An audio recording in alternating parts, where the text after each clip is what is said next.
කිසෝසවන්නට වර්ධනය වෙන්නට දෙනවයි කියලා චෝදනා කරලා තියෙනවා.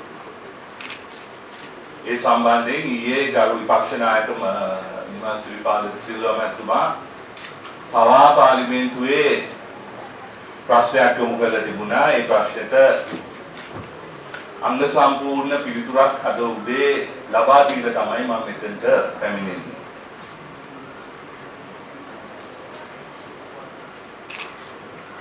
මෛත්‍රීපාල සිරිසේන රනිල් වික්‍රමසිංහ රජයට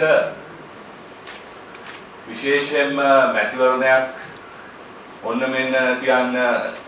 මෙන්න තියන්නට සූදානම් වන මොහොතක දැන් මම කියපු ඒ ශ්‍රී ලංකා නිදහස් පක්ෂයේ මේ කල්ය අප රජය යටතේ මේ රටේ ආරක්ෂාව එහෙම නැත්නම් LTT යලි වතාවක් හිසෝසවන්නට හදනවායි කියන මන්තරේ තමයි තමන්ගේ බංකොලොත් දේශපාලන ඉදිරියේදී ජප කරන්නට බලාපොරොත්තු වෙන්නේ.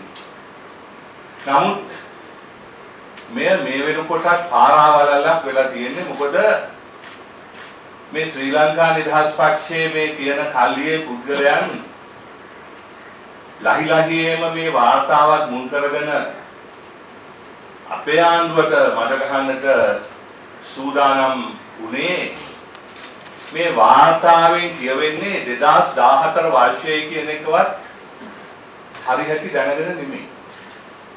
පසුගිය ජූනි මාසේ පසුගිය සතියේ අර මං කියපු විදිහට රාජ්‍ය දෙපාර්තමේන්තුවෙන් වර්ෂයක් පාසා මේ ගෝලීය ත්‍රස්තවාදයේ සම්බන්ධයෙන් වාර්තාවක්